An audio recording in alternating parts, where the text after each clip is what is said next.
Iran revolutionary guards Israel ప్రధాని Benjamin Netanyahu కార్యాలయం అంటే ప్రైమ్ మినిస్టర్ ఆఫీస్ మీద దాడి చేసినట్లు ప్రకటించింది. ప్రస్తుతం ఈ అంశం సంబంధించి తీవ్రమైన ఇజ్రాయెల్ ప్రధాని బెంజమిన్ నెతన్యాహు ఆఫీస్ మీద ఇరాన్ దాడి చేసిందా అంటే అవునైన మాట వినిపిస్తోంది. ఇరాన్ ప్రతీకార దాడులకు దిగింది, సంచలన ప్రకటన చేసింది Iran revolutionary guard corps. Israel ప్రధాని బెంజమిన్ నెతన్యాహు ఆఫీస్పై దాడి జరిగినట్టుగా చెప్పుకొచ్చింది. జెరూసలేంలోని ప్రధాని కార్యాలయంపై అటాక్ చేశామంటూ చెప్పుకొచ్చింది. నెతన్యాహు పరిస్థితి ఎలా ఉందో చెప్పలేమంటోంది ఐఆర్జీసీ.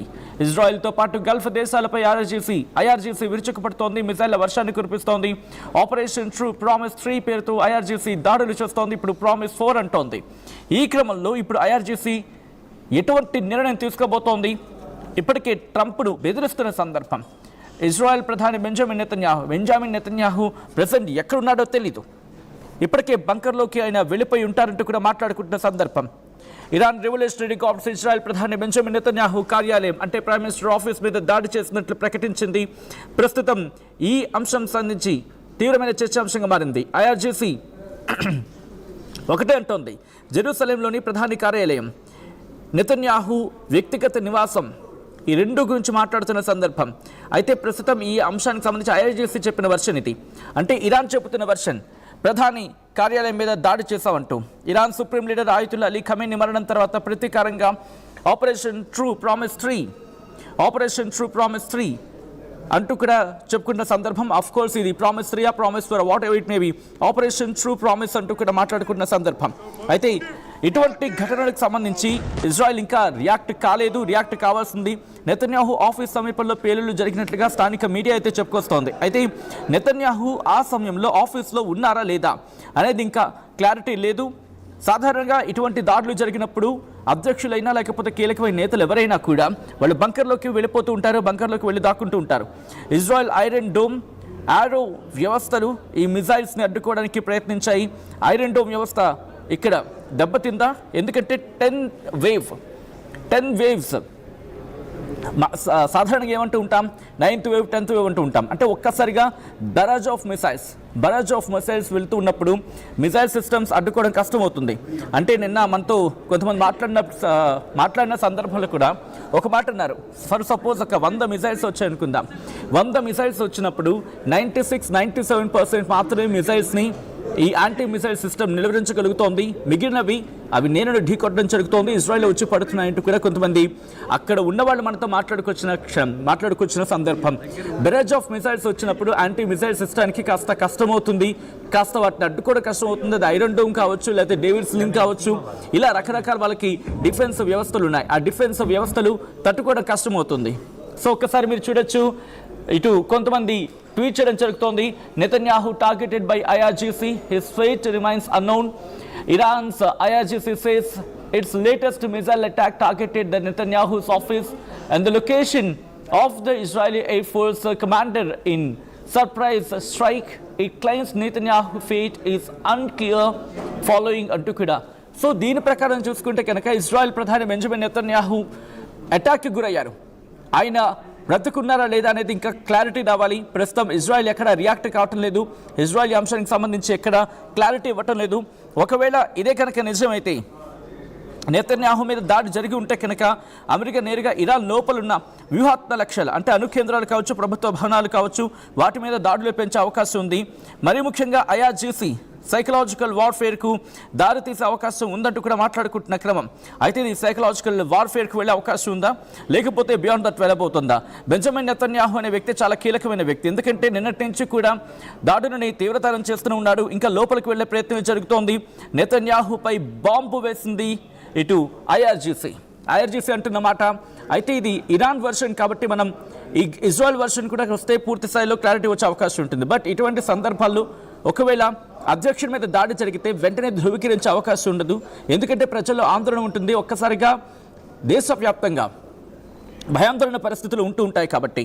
అయితే ప్రస్తుతం ఈ దాడికి సంబంధించి కారణాలు ఏమై ఉండొచ్చు, ఈ దాడి జరగడానికి ప్రధాన కారణం ఏమై ఉంటుంది అనేది మాట్లాడుకునే ప్రయత్నం చేస్తే, వాళ్ళకున్న రక్షణ వ్యవస్థలు, అది డేవిడ్ స్లింగ్ కావచ్చు, లేకపోతే ఐరన్ డోమ్ కావచ్చు, ఇటువంటి యాంటీ మిసైల్ సిస్టమ్స్ ఫెయిల్ అయినప్పుడు ఇలాంటి యాంటీ మిసైల్ సిస్టమ్స్ ఫెయిల్యూర్ అని చెప్పి పూర్తిగా అనలేము. ఎందుకంటే బట్ యాక్యురసీ ఉంటుంది, బట్ 96-97% 100% ఏది యాక్యురసీ ఉండదు. అండ్ బరాజ్ ఆఫ్ మిసైల్స్ వచ్చినప్పుడు ఈ మిసైల్స్ అనేవి కాస్త కష్టం అవుతూ ఉంటుంది పూర్తిగా వాటిని అడ్డుకోవడం, లేకపోతే వాటిని నిలువరించడం, అయితే పూర్తిగా వాటిని గాల్లోని వాటిని పేల్చేయడం.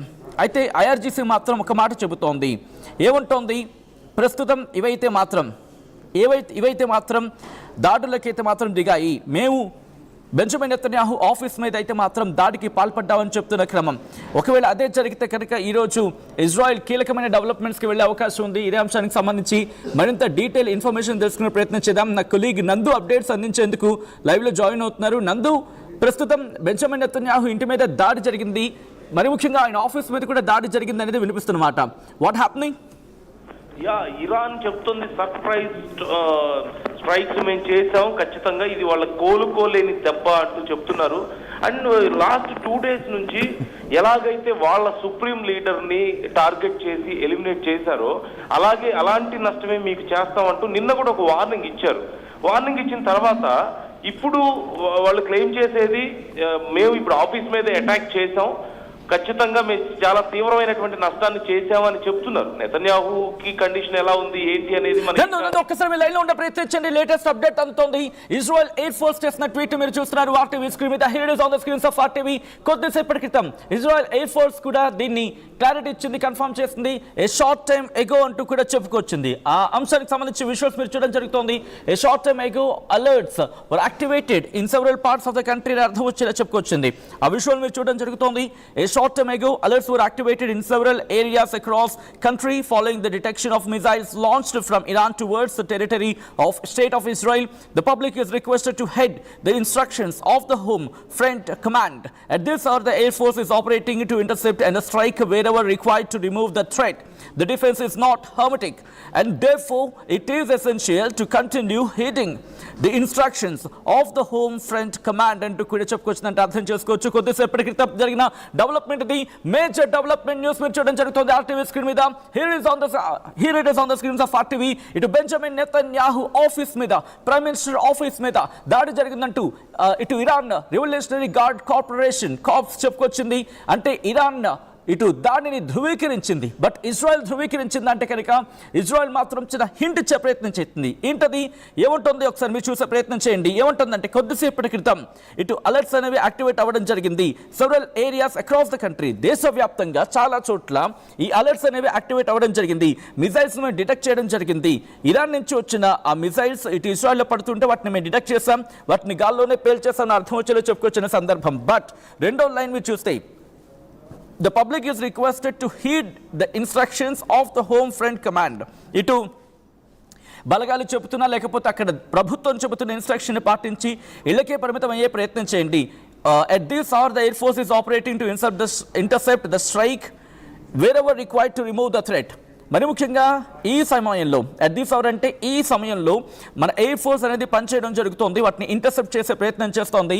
ఎక్కడైతే మీకు ఆ థ్రెట్ ఉందో, అంటే మిసైల్స్ ఎక్కడి నుంచి వస్తున్నాయో వాటిని నిలువరించి వాటిని గాల్లోనే పేల్చేసే ప్రయత్నం అక్కడ మేము చేయడం జరుగుతుంది, మన ఎయిర్ ఫోర్స్ చేయడం జరుగుతుంది అంటే కూడా ఇజ్రాయెల్ ఎయిర్ ఫోర్స్ చెప్పుకొచ్చినమాట.